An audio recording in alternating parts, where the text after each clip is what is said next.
Now we're all here together.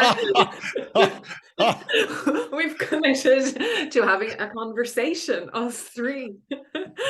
And we are, myself, it's Susanne Chriodain, there's Susanne Evans and David Lee. And we're here today to talk about psychological safety, and with a particular focus on the workplace and on employees and employers, bosses, managers, leaders, people.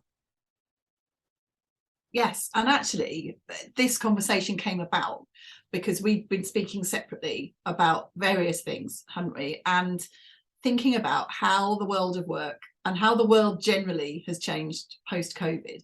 And lots of conversations that we've been having as individuals and professionally with people who are looking to change the way they live and the way that they work based on what they've learned over the last couple of years. And actually, it seems like a really good opportunity to do that. So I'm wondering, for each of you in your various work and personal experiences, what sort of things have you been hearing about what people are looking to do and what organisations are looking to do, and how does psychological safety have an impact on any of that? Ooh. Susan, over to you. Thank you, Susanne. So I suppose I would think that, and psychological safety has an impact on everything. And first of all, if we just take the whole concept of people trying to figure out whether or not we bring people back into the office all together to work together, or whether we work from home, or whether there's a hybrid arrangement and all of that, if in the first instance, no one feels safe to say what they would like, different whether or not it's offered. But, if everybody says we need to be in the office 2 days a week, and actually for me, that doesn't work. I can't do that. I can't commit to it for whatever reason. Is it okay for me to ask my employer or to make that case that it doesn't suit me, that I don't want to be in those 2 days because, I don't know, whatever reason?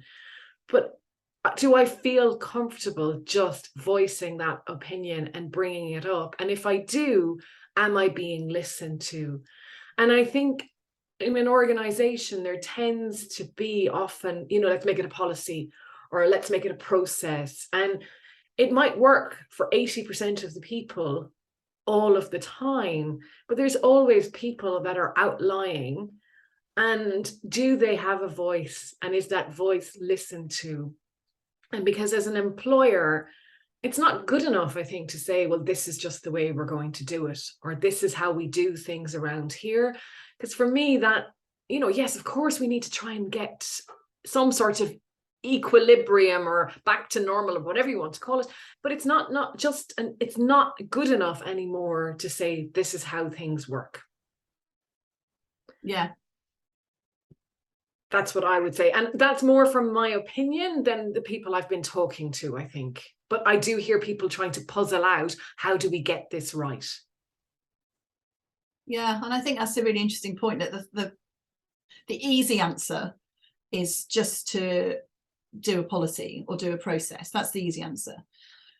The right thing to do, as you're saying, is to have conversations about all of this stuff and to be prepared to be flexible for individuals. But that's seen as harder and more time consuming. And so that's why individuals and organisations don't do it, I think. Absolutely. What do you think, David? What are you seeing on the other side of the pond? Yeah, so boy, there are a couple of great things that both of you were saying that I want to kind of play off of.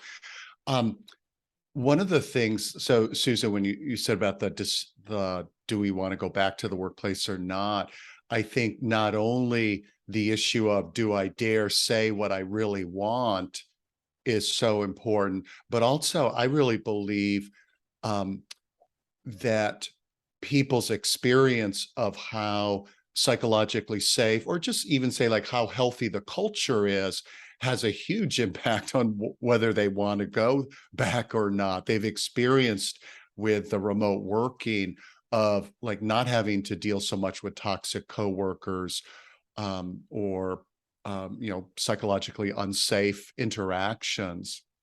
I think the other sort of transcending the pandemic about the do I dare speak up, Boy, over the years, both, in coaching and then in doing seminars and hearing people bring up issues around experiences they've had with supervisors, managers, senior leaders, just over and over. I'm sure both of you, have had the same thing. Just heard example after example of people sharing interactions they had either with their direct supervisor or leadership as a whole that made them just a little less excited about coming to work and doing a great job, or maybe a lot less excited, but they never said anything for obvious reasons. And so instead, they just did, as the popular term now is the quiet quitting, or they literally quit. And so that need for people being skilled at creating psychological safety is, I think that, if not the most important skill that's lacking, it's, top three, in my opinion. Mm. What about you, Susanne? So I think similar to you guys, really, that there's this real tension at the moment, I think, between some organizations just wanting to get back to normal, and what they mean by normal is how the world was prior to 2020. And then the people within the organization realizing that there's a different way of doing things, and that during the last couple of years, people have worked differently, and actually, on the whole, it's been fine. And everyone's managed to get their work done, and it's been okay. For people who are office-based, of course, for lots of other people, the world has continued as it ever was. And I think that for some organizations, there's this real tension about wanting people to be at their desks, but not really knowing why, and not knowing why they want to ask people to do that. It's because it's seen as the normal thing to do. And actually, for a lot of employees, that might not necessarily be possible anymore for lots of reasons. There was a whole structure around people's lives that they created to enable themselves to be in an office 5 days a week. And that could be childcare, it could be pet care, it could be all sorts of things. And now a lot of that has disappeared. So it's not people being awkward, not wanting to come back into the office. It's actually they can't, because the world has changed and their world has changed. But where it's falling over and where it's not working is where that conversation doesn't happen. So some organizations I'm working with are amazing, and they have a view, but they're very flexible, and they're prepared to be flexible with people based on their own circumstances. But the ones that are not doing it well are the ones that, exactly as you said, Susan, earlier, have the policy, and it's go with that policy or nothing. And there's no space for nuance, there's no space for, and I keep saying conversation, but actually just talk about this stuff. But then isn't that true of so many issues in organizations, that it's just because people don't speak to each other and they don't listen to the other side? And that, for me, is at the root. If we're talking about psychological safety, that is at the root of it, is a willingness on all sides to be open and to listen.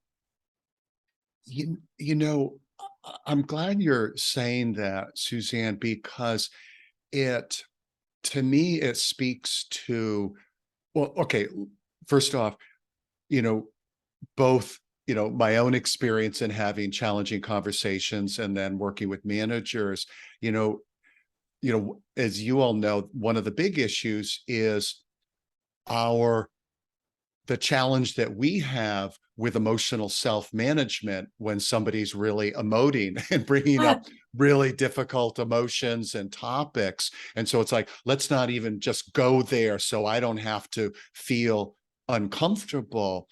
And it speaks to me, one of the misunderstandings I think sometimes people have when they talk about or they think about psychological safety is like, okay, psychological safety means I have no discomfort bringing up tough issues. It's like, well, that's not going to happen.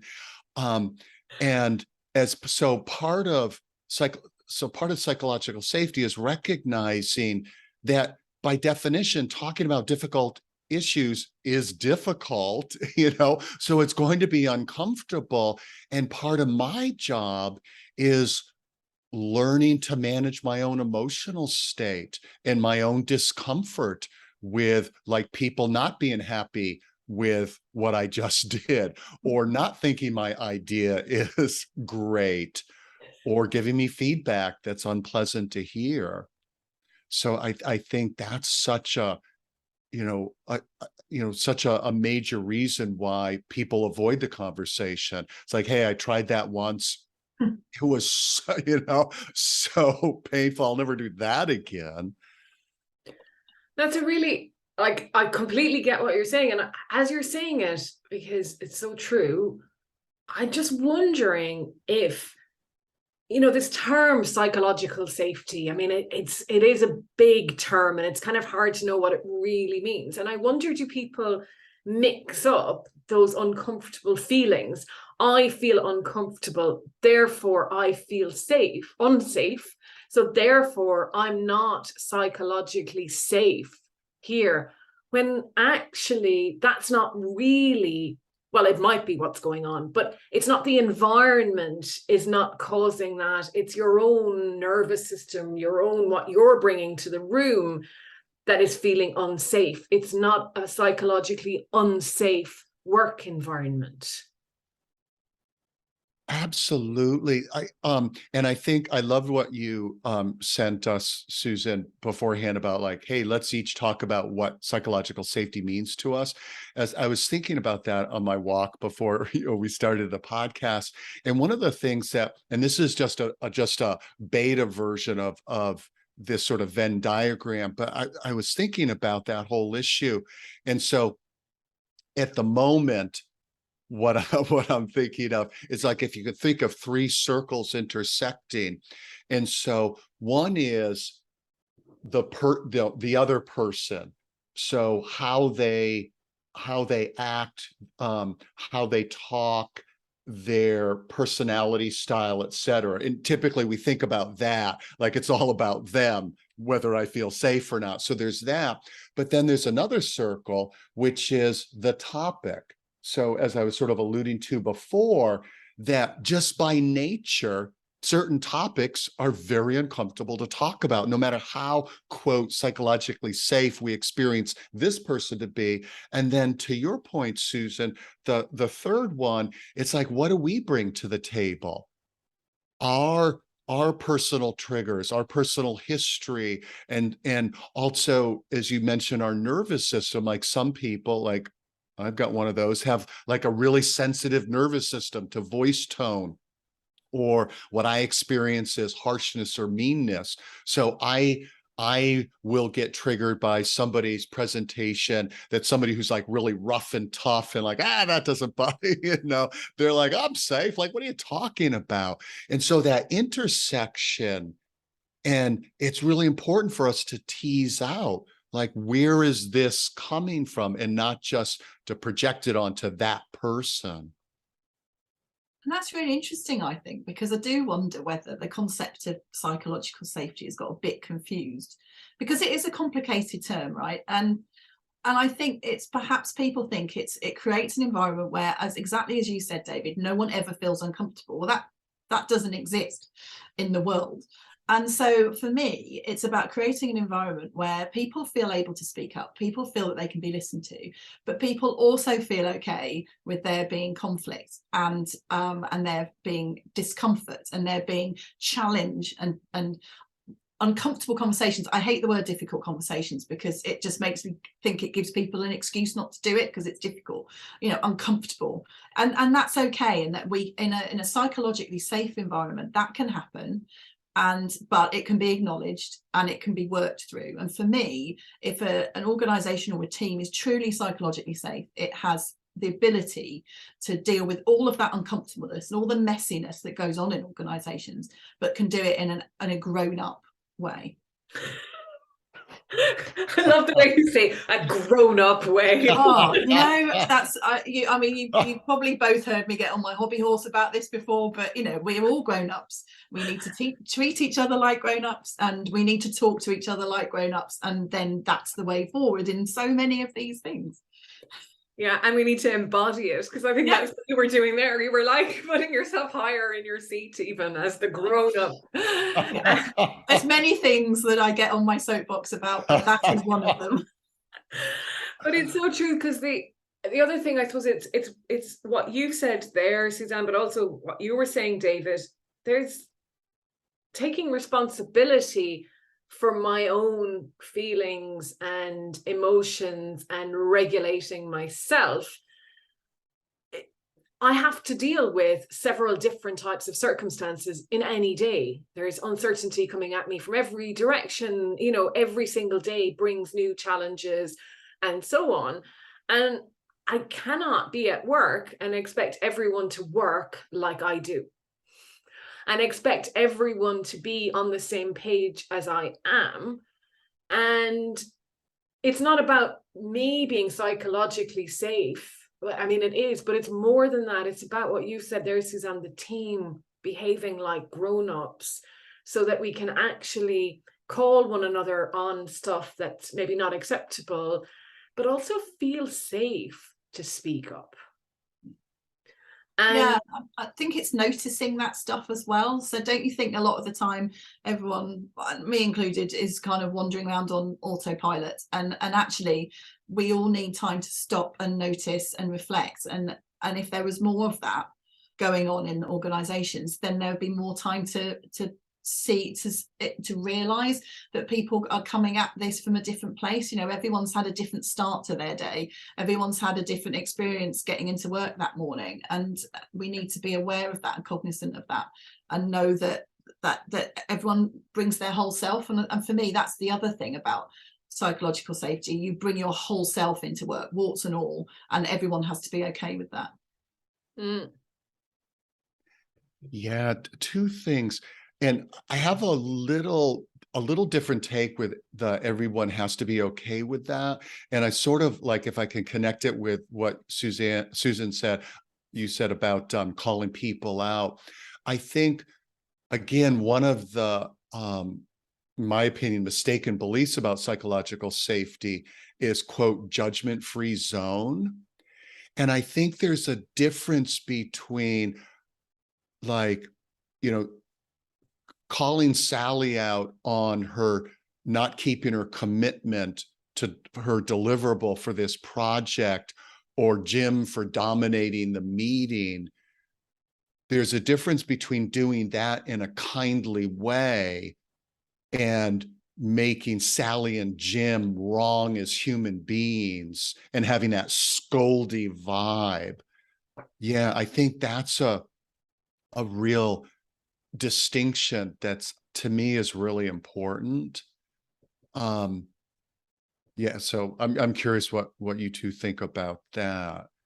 I absolutely agree. I think it's I suppose it goes back to my thing about grown up again. You know, so often when things go wrong in organizations, it's because the relationship and the interactions, it takes people back to feeling like being told off and being a child. And so there's a way to give feedback to somebody, to point out something you've noticed about what they're doing in a way that, as you say, doesn't make them feel like they're a bad person or they're wrong. You know, it's pointing out in a kindly way. And I think that's the key, isn't it? It's doing things with good intention, and trying to treat people like you would want to be treated. I think that's my mantra with all of these things. Think about if it was you, and then imagine how you would want to be spoken to in that circumstance. And I mean, definitely no scoldy vibe. That's a great term. I'm Should add that to a model somewhere. I'm going to use that going forward. But I think, you know, if I think back to a team where I definitely had a team I worked with and there was absolute psychological safety. Now, if you were outside of our team and you heard the way we spoke to each other at times, you might go, oh my God, those people don't get on with one another. But we were so safe with one another, and so ourselves, and bringing ourselves to work, that our banter could possibly, to an outsider, sound like a scoldy vibe. But it wasn't. It was a humorous vibe. It was a let's kind of sort this out here and now vibe, because we were safe enough with each other that that it was okay, and we watched out for each other. We knew where the line was, and we were not going to cross that line. And I think that comes to boundaries as well, doesn't it? Is, that actually once you work well with people and there's trust and you build on that trust, then the psychological safety holds the group, and it's safe to bring up when we've made a mistake, and it's safe to kind of, make funny remarks about the fact that somebody's made a mistake and laugh about it and so on, without anyone feeling that they've been called out in that way. So when I said called out, I meant more in that kind of humorous fashion, as opposed to the scoldy vibe. And that's really interesting, I think, Susan, because I'm assuming that part of that process of coming up with or feeling comfortable in that sort of environment is that was discussed and it was talked about. And I think where these things don't work is where the teams don't communicate to each other about boundaries and expectations, and then you have a situation where those sorts of conversations and the humorous conversations tip over into something that make people feel uncomfortable. Yeah, and humor can be used in a Oh, for sure. Yeah. As both of you are talking about this, it makes me think of giving sort of like excuse me, a hypothetical example, but it's based on similar experiences that I've had. So let's imagine somebody is new on your team, and so they have that banter, and let's say somebody is teasing them and you're all like, oh, we're loving on each other, and we're it's going great, and that person's like, oh wow. And so to me, like, an example of psychological safety and it sort of in action is, and actually just quick context, it's funny sometimes when I hear people who either grew up in the UK and come to the States, or live for a while in the UK, come to the States, they'll say how people in the States oftentimes don't get the UK banter. Like, they take it seriously and like, oh, you're in my face and everything. It's like, no, this is, so imagine it's somebody from the US, and they're like, oh my God, they're coming at me and this is mean. So to me, like, a psychologically safe team, and so the scenario is, let's say the US person who's now working on your team being brave enough to speak up and question, like, or to say, like, wow, that felt like a real put down of my idea. Was that your intent? So even though they're like I'm the odd one out here, they're brave enough to say it and share their experience, but not wag the finger. And then your team, instead of like, oh, lighten up, that's just how we roll, like making that person wrong, being able to hear it and then, oh, let's talk about it. And maybe the takeaway message is option A, like, okay, maybe we'll dial it back with the US person until they kind of get with the program, or I should say, or let's say the US person, like, okay, I need to stretch and grow here and learn how to, like, I get it that their heart's in the right place and this is fun. This is a growth opportunity for me to be flexible, to work well in this sort of atmosphere. So that's like some of the dynamics, at least, that I see around psychological safety. I'm curious, any thoughts?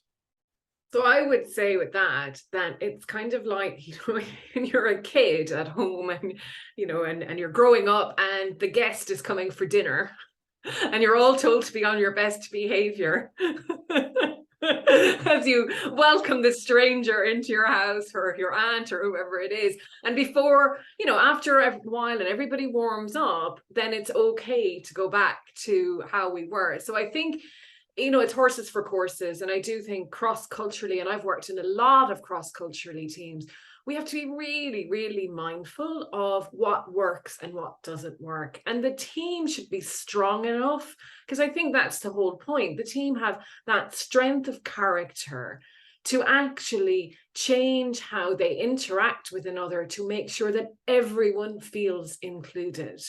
So if we have to change how we behave, then that's what happens, because I suppose it's like a football team or any other team, they're always going to modify when a new striker comes on. They'll change the formation on the pitch or whatever it is. And I think that is the beauty of a team who works well together, is that they are never going to let anyone feel uncomfortable.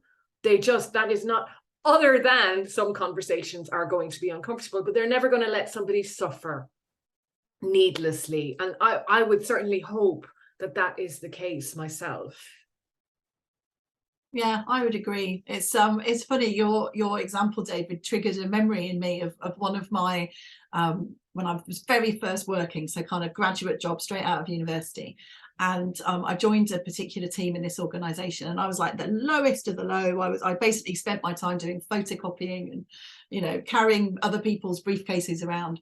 And I'd done like loads of photocopying. How hard could that be? And I went off and presented this pile of stuff to kind of the senior person in the team, and he took one look at it and he threw it on the floor and then started jumping up and down on this work that I'd done, shouting at me that I'd put the staples in the wrong way, so that they should have been on a slant and I put them on straight. And everyone was laughing, and the rest of the team thought this was the most hilarious thing that they'd ever seen. And I can remember just standing there thinking, first of all, what the hell is happening here? I don't understand what's going on. And secondly, I want the earth to open up and for me to fall in the hole. It was so mortifying. And I realized later that actually that's just as a team how they were, but because I was the new person, I was like, what is going on here? What organization have I joined? And I think I hadn't been with them long enough to observe these kind of behaviors. But he meant it, by the way. He was very upset I had to redo it all. The staples were wrong, but it was how he was. Now, I mean, that's not okay. But I think if it had been a better team, someone would have said something. I might have said something. Someone more senior may have gone, hey, mate, that's not how we do things.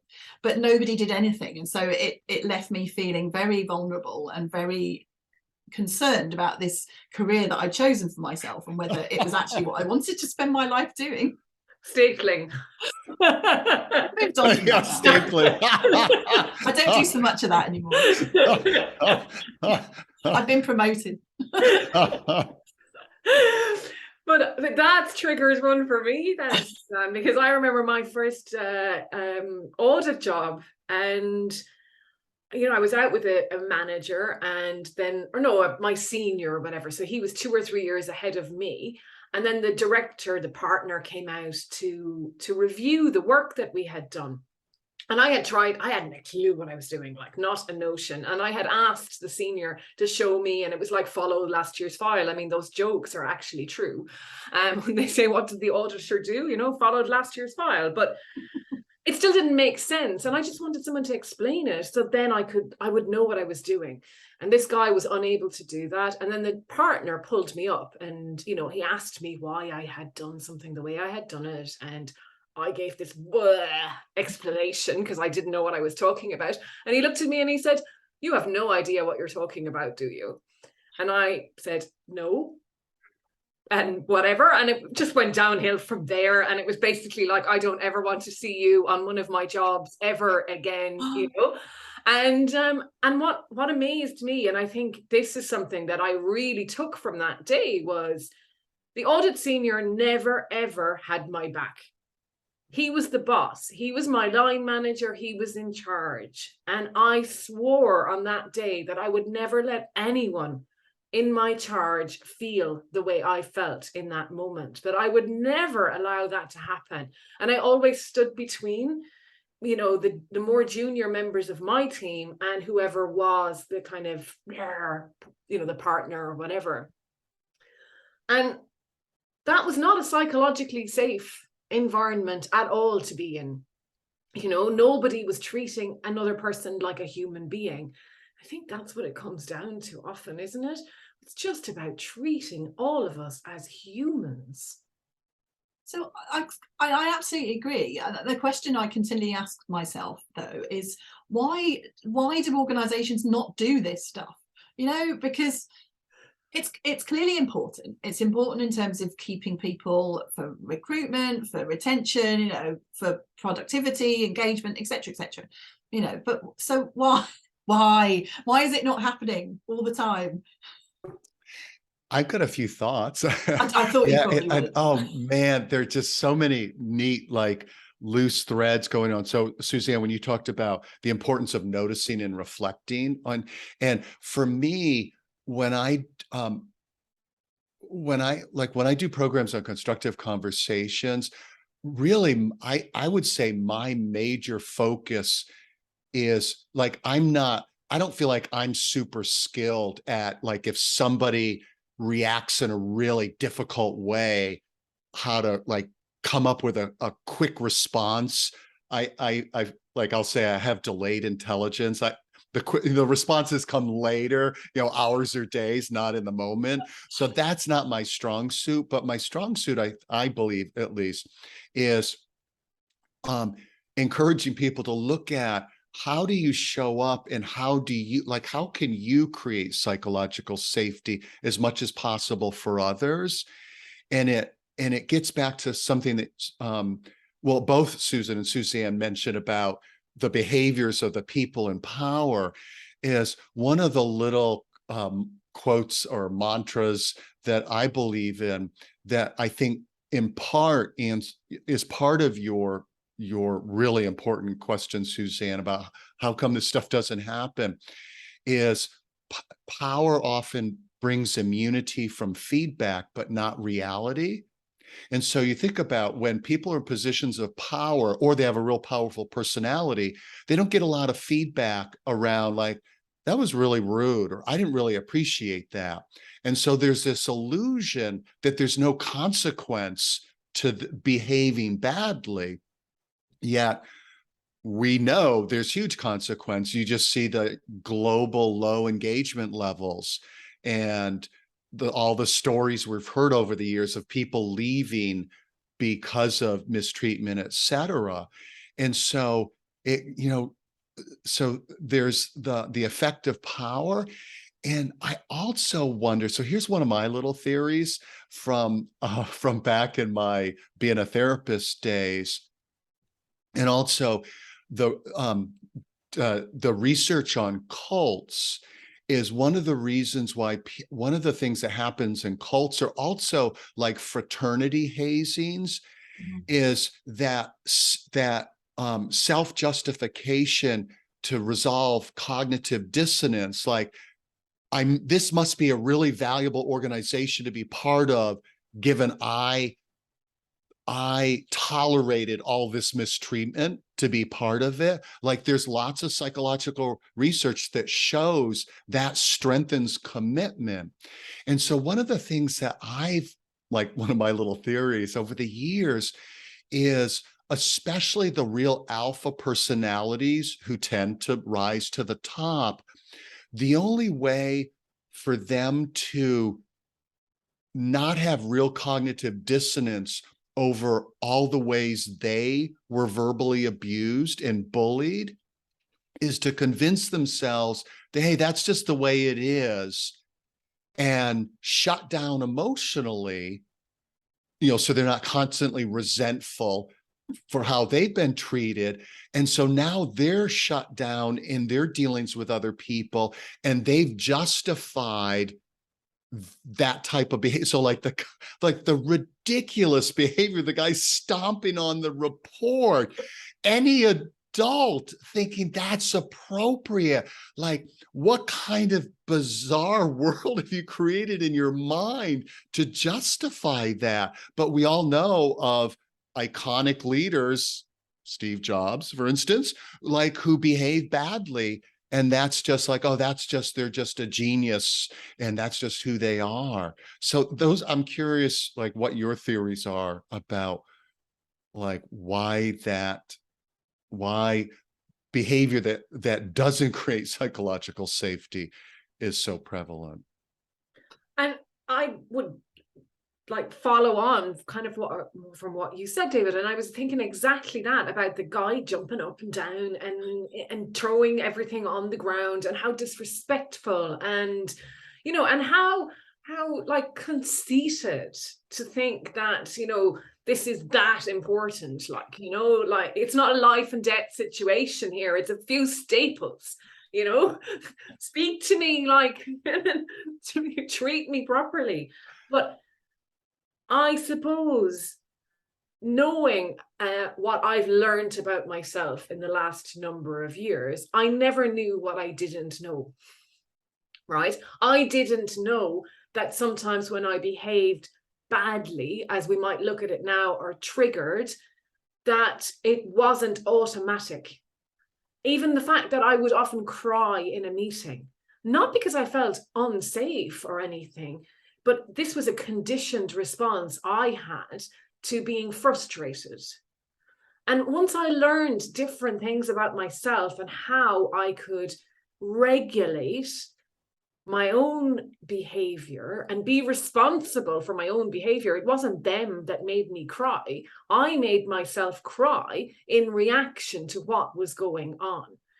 And you know, if you extrapolate that out to every single behavior that goes on a day-to-day, we all have these conditioned tendencies or conditioned responses that we've adapted and made part of who we are in our, probably from childhood, most likely from childhood, in our response to a situation.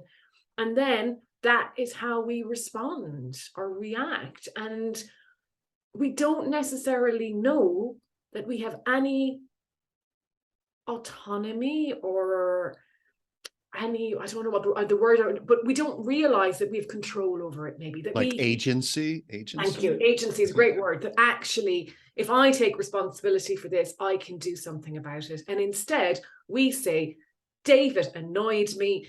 Susanne got the staples wrong. Oh my God. You know, and it's that kind of thing. So it's very easy to push it all out.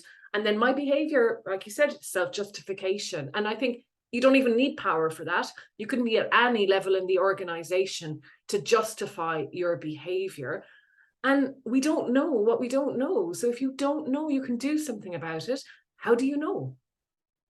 I think that's a really important point. That you know, there's a big gap, isn't there, sometimes in people's understanding of how much control they have over their reaction to things. And I think the other thing I was thinking about when you were talking is sometimes if you've experienced that sort of behavior yourself when you were earlier on in your career, then you think that that's an okay thing to do. Or you realize it isn't an okay thing to do, but because it happened to you, then you're going to do it to the people who join after you. And I think there's an element of that. I never jumped up and down on anyone's piece of work. I just want to put that out there. And I couldn't care less about staples. But, you know, I do think there's an element of that. It's like it's part of the process. It's character building, etc., etc. And I think it's breaking some of those traditions and some of those behaviors. And I think we've talked before about courageousness and courageous conversations, but I do think this is where courageous conversations are really needed, which is where in an organisation there are examples of this sort of unsafe environment, psychologically unsafe, then somebody needs to start having those conversations about, you know, this is not how we treat people and we want to do things differently. Let's start talking about what that might look like. And maybe this is a great place to transition to, like, what are some of our recommendations? What are some of the things that we do to have those conversations, as well as to, you know, foster psychological safety as we bring up issues? I think that's an excellent idea. I think for me, I'll go first. It is about, and I've talked about reflection already, but I think it's about creating a space for that in organizations all the time. So, you know, a lot of the work I do is around big change projects that are going in place, and they're so forward focused often and process driven and project plan, etc., etc. And there's no time to stop and think, how is this going? Are we working the way we want to be working? Are we achieving what we want to achieve? So I think in every team, for every individual, in every organization, there needs to be time during every day to reflect. And it's really difficult because we've got to a point where people are stuck on Zoom calls all day long, and that's not good. It's not good individually, it's not good for the organization. So I think it's about creating space for reflection, creating space for conversation. And in the world that we live in now, where people are working hybridly, that's even more challenging, because people might not necessarily all be together. So I think it's about finding opportunities to have those water cooler conversations, to have the various discussions and reflection that we need, but doing it in a way that if not everyone's in the room, everyone can still feel included. And for me, very much about taking responsibility. That, like, you know, we tend to, in organizations, put on things on HR. You know, when it comes to people, we think for some reason that anything to do with people belongs with HR. So I have a problem with David or Suzanne, and I go to HR rather than actually just facing it myself. Now, fine to go to HR to have a chat with somebody and maybe play out the scenario. But really, you know, if I'm feeling I have an issue with someone for whatever reason it is, whether I don't know how to give feedback or I need to sit down with them and have a conversation about the way they behaved and talk to somebody, then I need to learn how to do that, and I need to take responsibility for that. And if I am a line manager, I need to make sure that anyone in my team can come to me about something they're having going on in their team as well. So I think it's a bit like, I say, it's a bit like the sacrificial lamb, you know. If there is no psychological safety, then offer yourself up first, you know, open up, be a bit vulnerable, show people that they can trust you, that this is a safe space. So even if it's just psychological safety between two people, then that is just as important to start it and to change a culture than nobody talking to or nobody listening when you're talking, and nobody speaking the truth and actually opening up. And I think, you know, the being comfortable with being uncomfortable, and it sounds counterintuitive and like ridiculous and all of that, but actually being able to kind of have a little conversation. This is what I would do anyway. I would have a little conversation with myself about what was coming up, and the fact that actually the feelings like those knots, butterflies, whatever they were, maybe having to go to the toilet 50 million times before sitting down to have this conversation, they varied. that was part of the process. And actually the best thing I could always do in any situation was think of the person in front of me. Stop thinking about me and think about the person in front of me and put my focus on them. And if my focus is on them, I will be there for them and I will manage myself. And if they get up and storm out of the room and whatever, then deal with that then. But mostly when you connect with another human being on a human level, they will respond in kind, and between you will get through it. I don't know if I answered the question. Oh, No, a I've lot. given you a round of applause. Yeah, a lot of great stuff. Boy, yeah. I wrote down a bunch of thoughts when you mentioned about the sacrificial lamb. I love the saying of "go first." So, like, not cut in front of the line, but to be the role model. So thinking about, so let's say, for instance, asking teammates for feedback, like the way I presented that idea in the meeting, you know, was that clear? Did I go on too long, et cetera? Like, I really want to improve my communication. Let's say something like that. When I led a training team in an insurance company, and when I came on board, I said to the team, my little speech, you know, trying to create psychological safety before I knew it was a term. I said something like, obviously my job is to bring out the best in you. And if I'm not doing that, I'm not doing a good job. So if I'm doing anything that makes it hard for you to do your job or makes it unpleasant, please let me know. And also, even though I'd never do it on purpose, since I'm imperfect, if I say something that hurts your feelings or bugs you, please let me know. So just like to put it right out there. And obviously they didn't immediately start giving me feedback. They're like, oh yeah, right, I'm going to do that. They've been in the work world long enough to not, bite that hook. But I would check in with them and demonstrate through my behavior that I was really serious about it.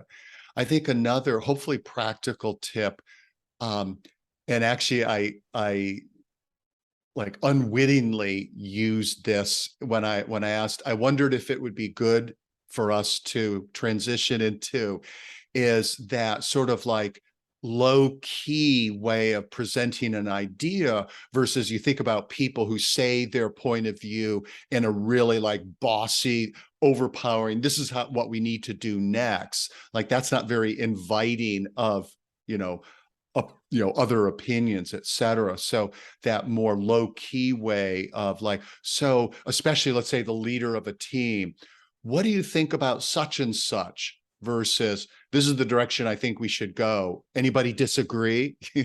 So, something like that. Another point when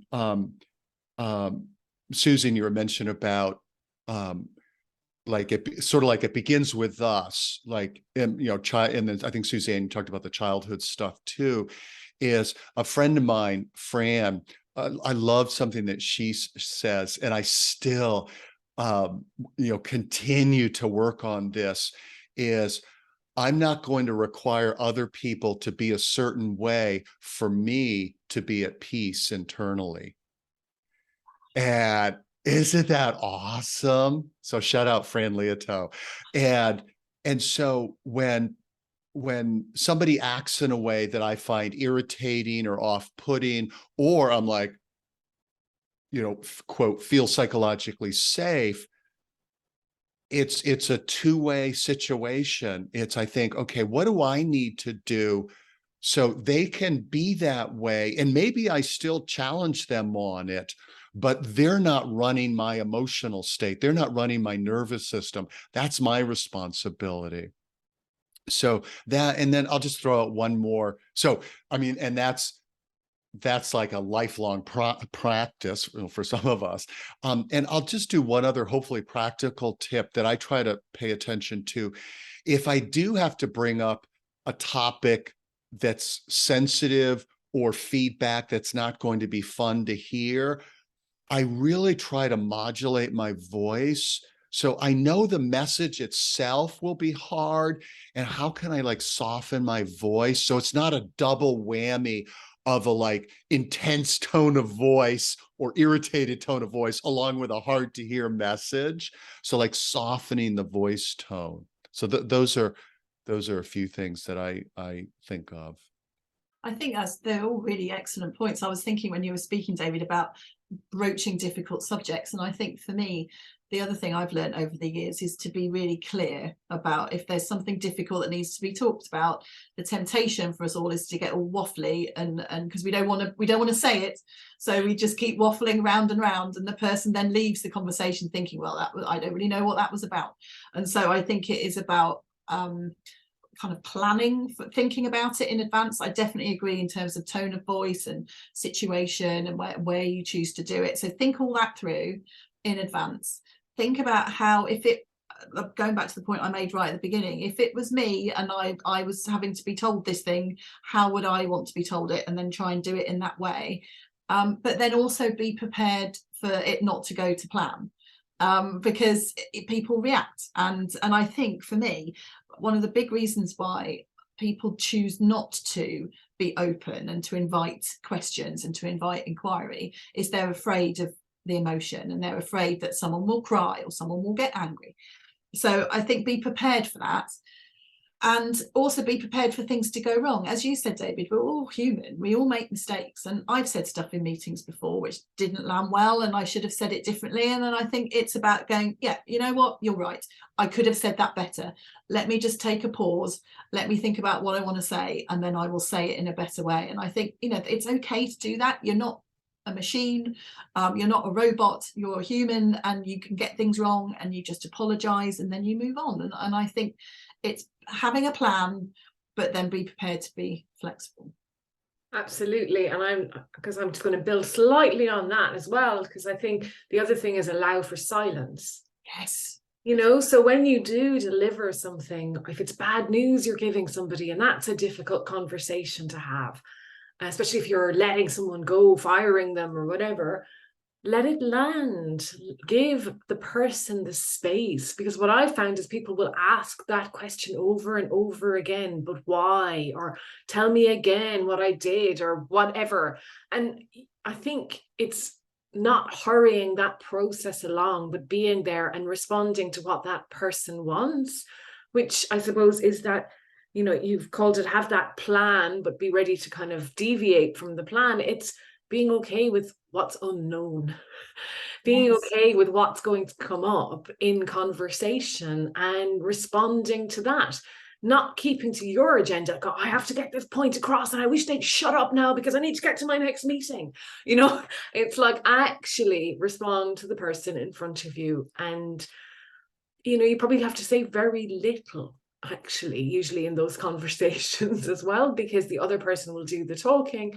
And you keep to what you said, Susanne, the clarity. Keep it really, really clear what you need to say and no waffle. Yeah, I agree. So someone said to me once about facilitating that you should plan tight but hang loose. So you have a plan, but then you kind of go with it on the day and see where it goes. Absolutely. So if somebody listening to all of us or watching us here indeed would like maybe a resource, they want to know more about what we've been talking about here, is there a resource around psychological safety to find out more that you would recommend? I'll go first. So one is listening to the talks of Dr. Amy Edmondson. Just awesome talks. And also I wrote a book called Dealing with a Difficult Coworker. Fancy that.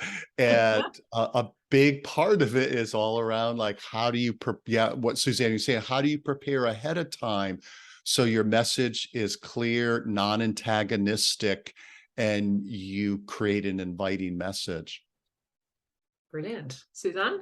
I would agree. I think anything, obviously David's book's awesome, and anything that Amy Edmondson does is always brilliant in this area. I think she explains it really well. There's a book, but also she's written loads of articles. So I think for me, that's where I'd always point people, and to use that as a respected author in the field, rather than going too much into the kind of cod psychology of psychological safety. Let's go straight to the horse's mouth with it.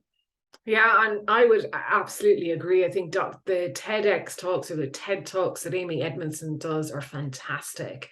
And I haven't read her book, but I've read the articles as well, like HBR. And I think the other one that I think is really interesting is Google and their project Aristotle. So that was something that came out in a New York Times magazine a couple of years ago. And it's basically Google found with it, after doing a survey of 37,000 employees, that psychological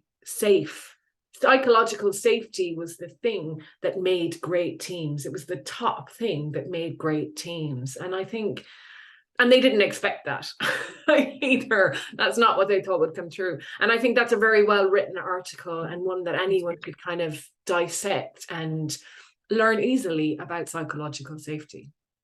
And it's a great, oops, I'm sorry. It's a great article also for listeners or viewers who want to introduce that topic in their organization, because it's such a credible company, research project, et cetera. One, and I know we're winding up here, but one quick little interesting backstory with Google is I remember when Google first started, how the two founders, because they were not necessarily like super emotionally intelligent, skillful people, their idea for fostering innovation was provoke intense conflict in their teams, and they like fueled that fire. And then as the years went on and they got a little more wisdom, they realized like, oh, maybe that isn't like being super confrontational, it isn't necessarily the best way to foster innovation. It's interesting that they came around to the psychological safety point of view in the end. It just shows you there's space for everyone to move into the psychological safety space. Exactly. And I think the key there as well is, and we've said this throughout, I think anyway, but conflict itself isn't bad. It's how it's handled and it's the environment it's in. And you can have conflict and disagreement to your heart's content in a psychologically safe environment. And you need conflict. We need to have that debate and disagreement. That's how we build on things and do better. Shall we leave it there? I think that was an excellent conversation. Absolutely.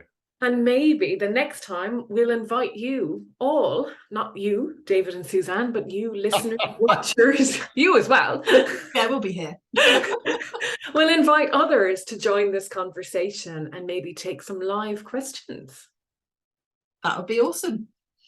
Fantastic. Well, thank you very much. Thank you. Thank you.